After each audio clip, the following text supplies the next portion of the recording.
Well, hello, and welcome back for yet another episode of RV Life. What do you eat in a week? Brought to you by the Danae Collective. Hi, I'm Danae, and this is episode 35.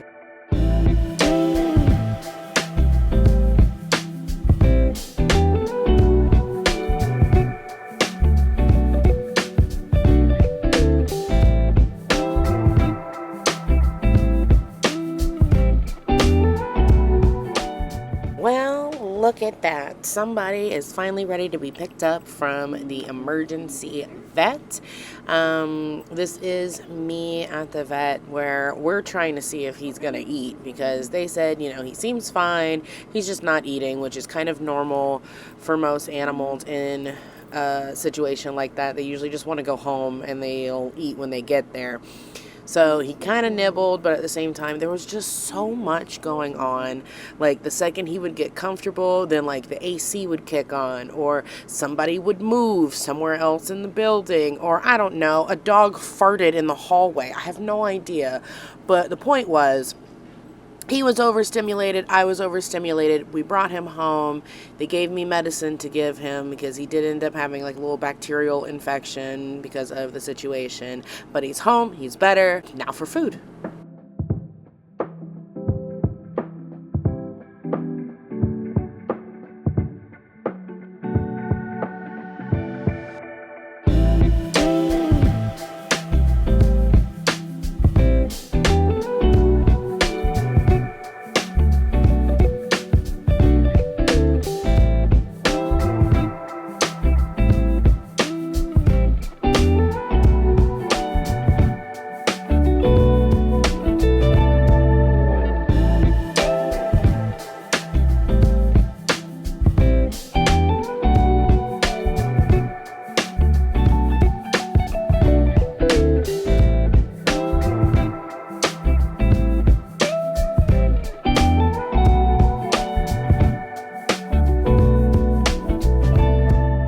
Because I was mostly focused on like Jack, getting him to eat, getting his medicine figured out, all that stuff, I didn't do a lot of cooking. Most of what I did cook was like something I could throw in the air fryer and a couple of ingredients that I could chop up on the cutting board. So in this case, black beans out of a can that I warmed up, salmon that I threw in the air fryer, and toss onto a tortilla, some soup that I bought from my neighborhood grocery store, some croissants, some tea. As you can see, he's getting all comfortable. This is when I finally go back to cooking because at this point I've run out of little quick things that I can just toss together.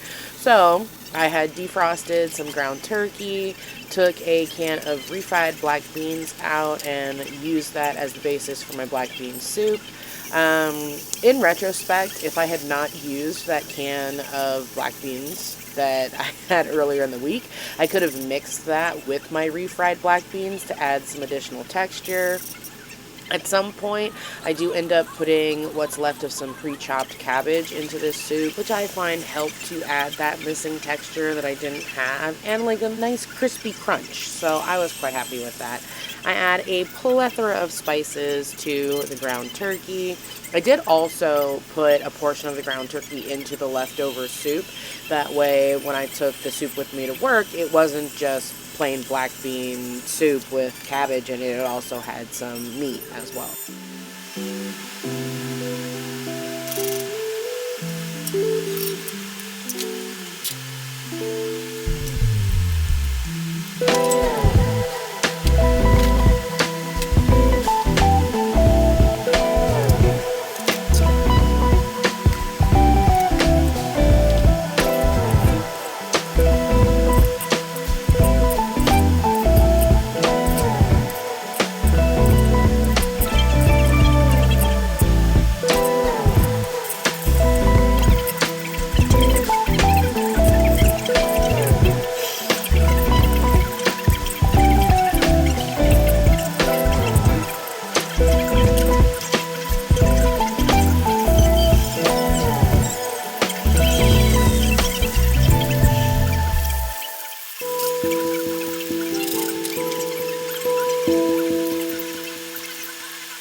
can't tell if he makes this face in a second because he's like, would you stop loving on me, woman? Or he's like, who the hell are you looking at my mama?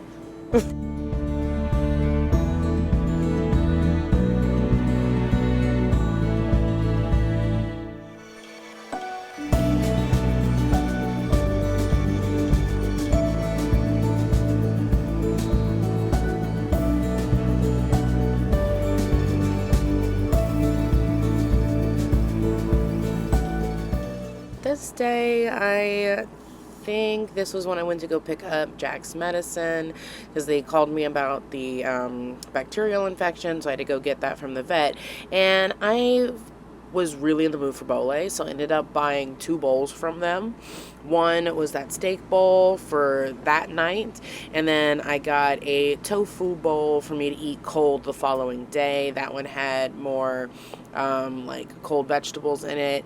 And then that night I was really in the mood for pizza. Didn't have pizza things, so I ended up ordering 2 small pizzas. One I did as a spicy meat lovers pizza with arugula on it, and then the other one was a veggie pizza with white sauce, mushrooms, and spinach. Very delicious.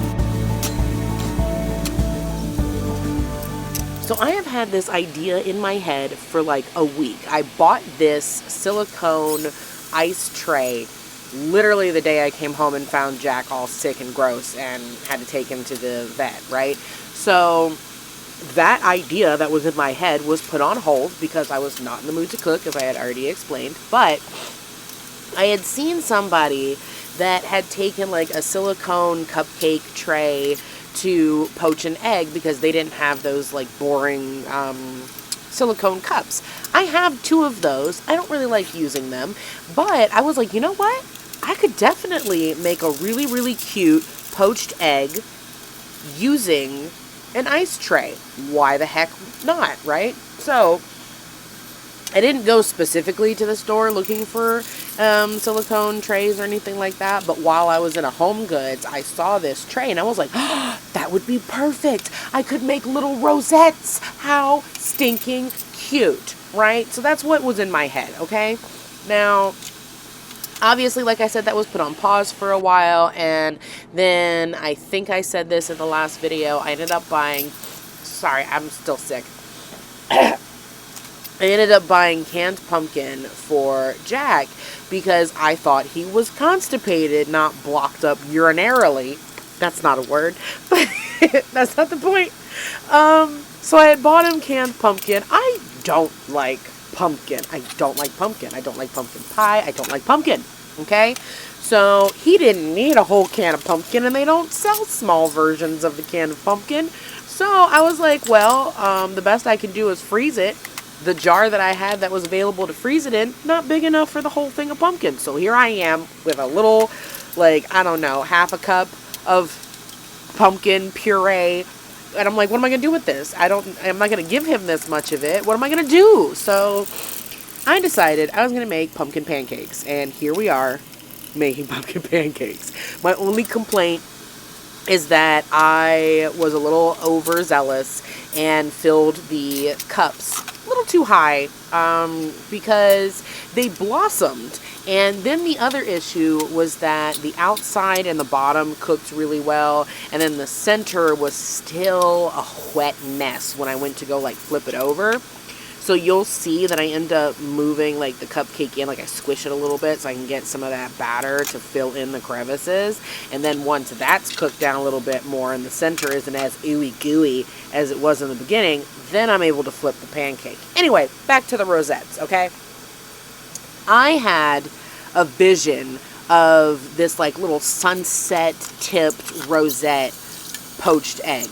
And I had a feeling that if I just dropped the egg in as it wasn't going to look like that, because the egg yolk was going to be sitting in the middle somewhere and it was just going to be this white little funky rose, right? So I did an experiment. I did a regular poached egg drop in 1 cup, and then I separated the yolk from the white with the secondary cup, and then poured the white over the top. So you'll notice that those 2 different rosettes, one is completely white, which is exactly what I thought was going to happen, and then the other one had little bit of yellow peeking through. Not exactly what I was after, but cute nonetheless.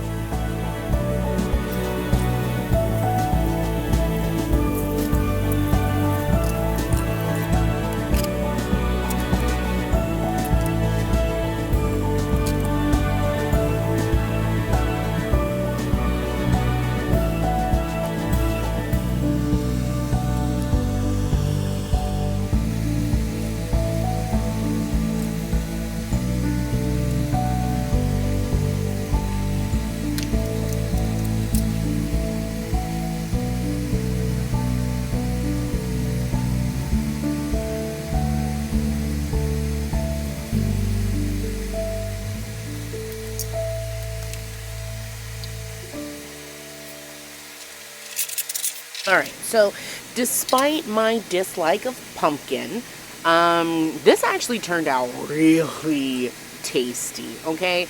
I added cinnamon, some vanilla bean paste to it. I don't think I did any other spice. I didn't add salt, anything like that, right? I just went with a pre-made pancake mix, added my ingredients, and then cooked them so that they were nice and thick and fluffy, because I've never really liked those thin pancakes, but I also don't have the patience nor the space to be making like a whole souffle pancake type thing, right? Like, you know, where you take the egg whites and you beat them until they're nice and thick, and you fold those into the batter. I ain't doing all that, all right? That's too much. It's too much. It's ridiculous. Does it make for a very fantastic texture? Oh, yes, of course. But I'm not doing all that. Not in this tiny kitchen, okay? So, using the egg pan was a way for me to cheat the system and create that souffle type pancake. Oh, I was so happy with it. But again, like I said, I overfilled the cup, so it didn't quite cook the way I wanted it to. But regardless, since I still had the other half, look at that, see the little yellow peeking through? I was picturing like the tips of the rose was going to be yellow, but no, that didn't work out. I think I'm going to attempt a different, more like a steamed egg situation, and we'll see how that turns out. But regardless, back to what I was saying. I ended up using the rest of the pumpkin puree that I had in that cup, because I had only used half of it, right? Like, you saw that little cup that I had of the pumpkin puree. I didn't use the whole thing. So I ended up making another batch of pumpkin pancakes, and with that batch I went a little thinner, obviously, in the cups, and still ended up with a really great texture. Was very happy with it, and I didn't have to fight so much to flip everything over. I cannot recall if I filmed that. I think I have pictures, but I will share it in a future video, so look forward to that. So what I ended up topping this with was some vegan cream cheese, because I think the one and only time that I had a pumpkin anything that I liked, it was probably back in high school when I took a culinary class, and they had us make these little pumpkin rolls where it's like a flat sheet pan of cake with canned pumpkin in it, and then you spread like a cream cheese type frosting over it, and then you roll it up. That roll, oh my god, that was delicious. I was highly skeptical at that age. I thought I was going to hate it. It was delicious. So I figured that that would be the best bet, because any other time that I've tried pumpkin anything, disgusting. Absolutely revolting, okay? So I thought, well, it worked once. Let me try the cream cheese and pumpkin puree method, and quite happy with it. Even though it's not actually cream cheese, it is an alternative milk cream cheese. It still did the job. Topped it with some fresh raspberries and some maple syrup, and mwah, scrumptious. Definitely try it.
My only complaint about my poached egg, which you might have seen if you have a really good eye, is that I should have set a timer for how long it needed to cook.